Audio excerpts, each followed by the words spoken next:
Dans cette vidéo, nous allons récapituler les points importants à avoir en tête pour commenter un extrait de théâtre. On va dans un premier temps rappeler quelques connaissances fondamentales qui sont vues au collège ou en seconde. Alors tout d'abord la question des genres théâtraux. Les deux grands genres sont bien sûr la comédie et la tragédie, et on y retrouve donc liés les deux registres, le registre comique, avec les différents éléments qui sont reliés, donc sur le registre comique, le comique de mots, de situation, de répétition, de caractère, de gestes. Donc là, ça c'est tout ce qui est lié au comique et donc au registre comique et donc qu'on va retrouver dans la comédie. Et puis en ce qui concerne le tragique, l'idée de fatalité, de piège, de mécanisme, d'engrenage. Le héros est comme pris dans une espèce de machine qu'il ne peut pas arrêter. Tout se retourne contre lui, ça c'est l'ironie tragique. Il est pris dans un dilemme qu'il n'arrive pas à résoudre. Toutes les options pour lui ne mènent qu'à une seule chose, à savoir la mort, une mort réelle ou une mort symbolique. Donc ça, ce sont les éléments du registre tragique qu'on va retrouver dans la tragédie. Ça, ce sont les deux grands genres théâtraux en fonction des pièces que vous avez étudiées dans votre scolarité. Vous avez peut-être étudié également des drames romantiques, notamment si vous avez étudié Musset, ou bien des tragicomédies, si vous avez étudié le Cid. Mais les deux grands genres, évidemment, c'est comédie et tragédie. C'est ce qui est un petit peu le curseur pour tous les textes que vous allez pouvoir avoir. Alors, les registres théâtraux, premier point. Deuxième point, dans les connaissances qui sont acquises tout au long de votre scolarité, ce sont les fameuses règles du théâtre classique. Classique au sens de classicisme, le mouvement littéraire du XVIIe siècle.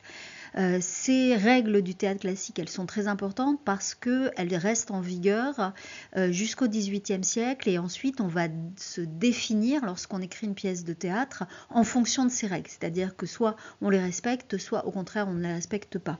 Les règles en question sont donc la règle des bienséances, c'est-à-dire pas de choses choquantes, pas de sexualité, pas de violence, de la vraisemblance, on ne fait pas intervenir des magiciens, du surnaturel, des fantômes, etc. On reste dans quelque chose de logique, de rationnel, presque de réel. Et puis la règle des trois unités, tout doit être vraiment concentré pour augmenter la tension dramatique, donc un seul lieu, une seule journée et une seule intrigue pour que ce soit simple, et puis une séparation très stricte entre comédie et tragédie. Donc ces règles du théâtre classique, elles sont très importantes.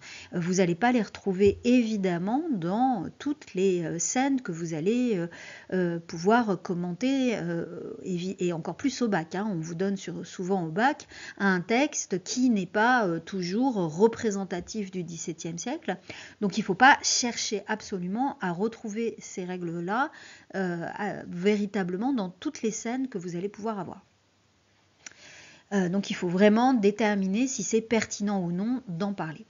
Alors, ces connaissances qui permettent d'avoir une clé d'explication simple pour un texte, c'est aussi la structure d'une pièce. Donc c'est important de repérer par rapport à l'extrait que vous avez à commenter où se situe l'extrait. Si c'est important, on vous le signale. Alors on vous le signale par exemple si c'est au début de la pièce, si c'est donc ce qu'on appelle l'exposition.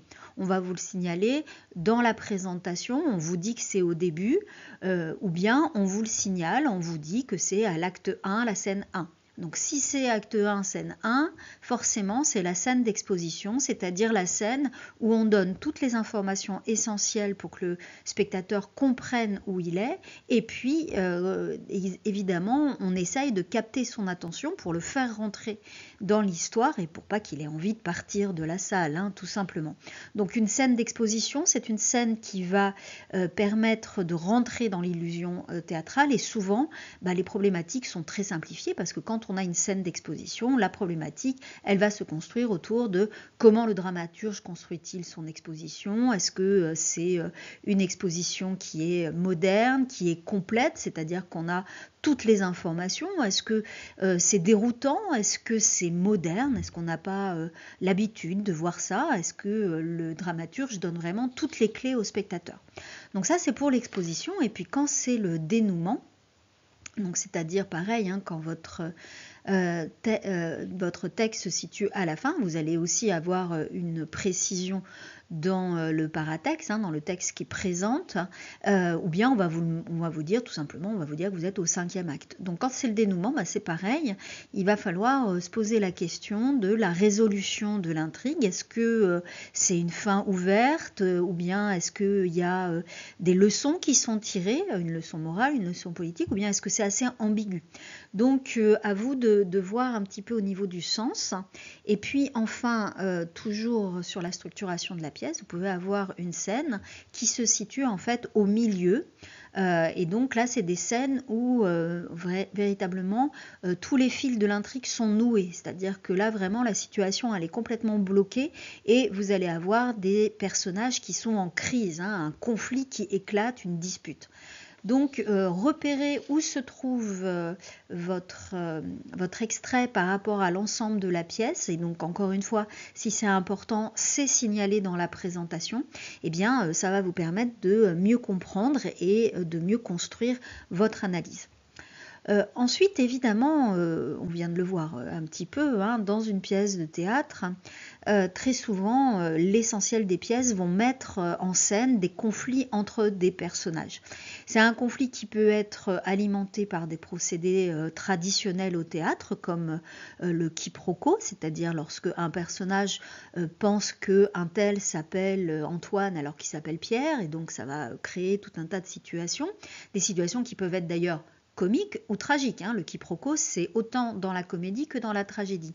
On va alimenter le conflit aussi avec des témoins cachés, c'est-à-dire un personnage qui se cache et qui écoute, qui espionne deux autres personnages qui sont en train de parler. Donc ça, c'est pareil, le témoin caché, ça peut être autant comique que tragique. Donc c'est dans les deux genres.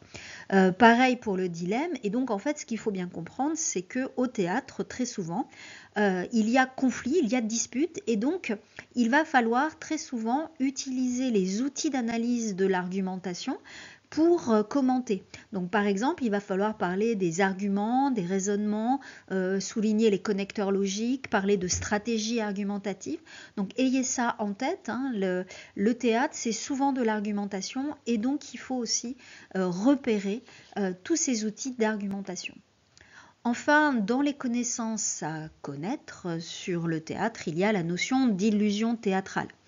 Alors, bien entendu, le théâtre, c'est un art de faire semblant, c'est-à-dire qu'on crée devant les spectateurs une histoire avec des rôles, et cette illusion de la réalité, on fait comme si les personnages étaient vrais, eh bien, on demande aux spectateurs d'y croire, on demande aux spectateurs d'y adhérer. C'est un peu comme quand les enfants jouent et postulent au départ, on aurait dit que tu étais le gendarme, etc.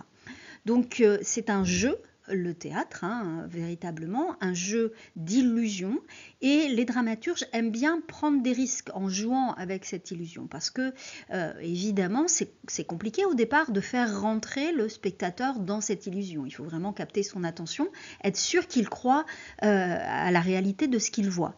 Et donc ils vont prendre des risques, parce que ce sont eux aussi de grands joueurs. Ils prennent des risques, par exemple, ils vont faire des apartés, ils vont faire en sorte que le personnage s'adresse directement au spectateur, donc ça rompt un peu l'illusion théâtrale. Ils vont casser le 4e mur en faisant un peu plus qu'une aparté, c'est-à-dire vraiment avec un personnage qui s'adresse longuement au spectateur, par exemple dans des prologues ou bien à la fin d'une pièce. Donc ça, c'est ce qu'on appelle casser le 4e mur, c'est-à-dire le mur invisible entre la scène et la salle. Et puis, ils vont faire aussi, ils peuvent jouer aussi avec cette illusion théâtrale en faisant des mises en abîme, c'est-à-dire qu'ils font en sorte que, à l'intérieur de l'histoire, eh bien, il y ait des personnages qui jouent un rôle, c'est-à-dire qui mentent, qui dissimulent, ou bien carrément qui sont des personnages, qui jouent des personnages, d'où l'histoire de la mise en abîme. Donc ça, c'est intéressant toujours donc de bien avoir ça en tête, cette histoire d'illusion théâtrale. C'est une clé d'interprétation qui est très souvent utile pour un texte. Passons maintenant aux outils d'analyse, donc vraiment les procédés propres à l'écriture théâtrale. Alors, ils sont assez limités, ces outils d'analyse, mais il faut vraiment les avoir en tête. Alors, il y a tout d'abord, évidemment, puisqu'on est dans un dialogue, des répliques. Des répliques qui peuvent être de deux sortes, outre la réplique classique, le dialogue classique, la tirade. Donc la tirade, c'est lorsque le personnage parle longuement, il raconte quelque chose, ou bien il argumente. Donc autrement dit, avec la tirade, on a un personnage qui domine le dialogue, soit parce qu'il raconte, soit parce qu'il écrase quelqu'un d'autre dans une argumentation. Donc d'abord la tirade, donc qui signifie vraiment quelque chose sur ce qui se joue dans la dynamique entre les deux personnages. Et puis autre type de réplique, la stichométie. Donc il faut bien faire attention à l'orthographe de stichométie. La stichométie, c'est lorsque les personnages se disputent, ils échangent des répliques et à un moment donné, ils s'énervent tellement qu'ils vont reprendre des éléments que l'autre vient de dire et ils vont se les renvoyer, un peu comme dans un jeu de ping-pong. Et évidemment, il ne faut pas dire ping-pong sur sa copie. On va pouvoir dire que c'est des répliques en miroir plutôt que ping-pong. Donc des échanges tendus en miroir et donc ça va très très vite. Là, les répliques, elles sont très très courtes. On se renvoie vraiment les choses. Et donc, c'est toujours le signe d'une tension très très forte. Mais attention, une stichométie, ça peut être évidemment dans le cadre d'une tragédie, mais ça peut être aussi dans le cadre d'une comédie, puisque la stichométie, elle peut également faire rire le spectateur, tout comme, au contraire, cela peut le tétaniser sur sa chaise. Donc tirade et stichométie, voilà deux types de répliques dans un dialogue qu'il faut avoir en tête. Ensuite, il y a le monologue. Donc le monologue, a priori, ce n'est pas dans un dialogue. Donc un monologue, c'est lorsque le personnage est tout seul sur scène. Donc il se parle à lui-même. Donc c'est pas parce que, il faut faire bien attention à ça, c'est pas parce que vous allez avoir une réplique assez longue qu'automatiquement c'est un monologue ou bien une tirade. Il faut bien faire attention au contexte, est-ce qu'il est seul ou pas. S'il est seul, c'est un monologue, il est en train de se parler à lui-même. En fait, c'est le seul moyen qu'on a au théâtre pour faire comprendre vraiment l'état d'esprit du personnage. Quelles sont ses vraies intentions? Est-ce qu'il mentait jusque-là? Est-ce qu'il cachait, il dissimulait ses véritables intentions au reste des personnages? Ou bien, au contraire, le monologue va nous permettre de savoir s'il est troublé, perdu, etc. Donc le monologue, c'est souvent, il faut bien le dire, un passage qu'on va donner pour un commentaire parce que ça permet vraiment de faire le point sur l'analyse de l'état d'esprit du personnage. Alors ensuite, on a également évidemment, les didascalies. Donc dans les didascalies, c'est-à-dire donc des indications de mise en scène qui sont soit en italique, soit à l'intérieur des paroles des personnages. Donc quand c'est en italique, c'est ce qu'on appelle des didascalies externes. Quand c'est à l'intérieur des paroles des personnages, c'est ce qu'on appelle les didascalies internes. C'est par exemple lorsque un personnage dit à un autre « assieds-toi », ça veut dire que le personnage, il va faire une action sur scène, il va devoir s'asseoir, sinon ça serait un petit peu bizarre. Et donc, on a bien une indication de mise en scène. Donc il faut y faire attention à ces didascalies internes ou bien externes parce qu'elles sont toujours très symboliques. Elles disent quelque chose de l'état d'esprit, de la dynamique entre les deux personnages. Donc il faut toujours les prendre en compte dans le commentaire. De la même manière, il faut prendre en compte les objets scéniques et les autres éléments du décor qui sont précisés dans les didascalies. Par exemple, lorsqu'il y a des objets tels des épées ou une fiole de poison ou une lettre qu'on déplie, qu'on replie, etc., il faut absolument interpréter le rôle de ces objets scéniques. Donc un objet scénique, c'est un objet qui sur scène joue un rôle, c'est donc un peu plus fort qu'un objet du décor. L'objet du décor, il est en arrière-fond. L'objet scénique, il joue un rôle. Par exemple, dans une épée. Voilà, une épée qui est sortie pour tuer quelqu'un, ça a bien un rôle. C'est au-delà du décor. Donc on est au théâtre. Comme on est au théâtre, il y a la représentation. Le théâtre, c'est fait pour être vu. Le théâtron, c'est le gradin d'où on voit la pièce. Donc absolument prendre en compte les didascalies, les éléments en fait qui font partie de ce qu'on appelle la représentation théâtrale. Donc c'est vraiment un élément dans le commentaire. Enfin, incontournable, la double énonciation. La double énonciation, c'est dans toutes les pièces de théâtre. C'est quoi? Il s'agit de la manière dont le dramaturge s'adresse à travers les personnages au spectateur. Autrement dit, comment il utilise les personnages comme des porte-paroles pour sa propre pensée, pour sa propre vision du monde. Donc ça, c'est vraiment la première, justement, énonciation. Et la deuxième énonciation, c'est la manière dont les personnages se parlent entre eux. Et en fait, comme le spectateur est là depuis le début de la représentation, ben lui, il en sait plus que les personnages qui sont sur scène. Donc il sait par exemple s'il y a un quiproquo, il sait qu'il y a un quiproquo parce qu'on se trompe sur le prénom ou le nom d'une personne. Donc autrement dit, la double énonciation, c'est ce qui permet au spectateur de comprendre le sens de ce qui se joue sur scène. Donc il faut toujours avoir cette notion en tête pour en parler parce que ça fait vraiment partie du sens même d'une pièce de théâtre. Alors pour finir, dans un commentaire de théâtre, comme pour tout commentaire, vous ne devez pas plaquer le parcours lié à la pièce que vous avez étudiée en classe. Si vous avez étudié Musset, vous ne devez pas trouver comme par magie des jeux de la parole absolument partout. Si vous avez étudié Corneille, vous n'allez pas retrouver le thème du mensonge partout. Donc vraiment, n'oubliez pas que le texte du commentaire est choisi parce que justement il est hors programme. Donc, a priori, il n'a rien à voir avec le parcours que vous avez étudié en classe. Donc ça, c'est important parce que très souvent, les élèves plaquent ce qu'ils ont appris en classe sur un texte qui n'a absolument rien à voir. Donc c'est pas parce que, je sais pas moi, dans votre œuvre, vous avez vu qu'il y avait un passage où le dramaturge casse le quatrième mur, que vous allez retrouver du quatrième mur cassé partout. D'accord ? Donc n'oubliez pas le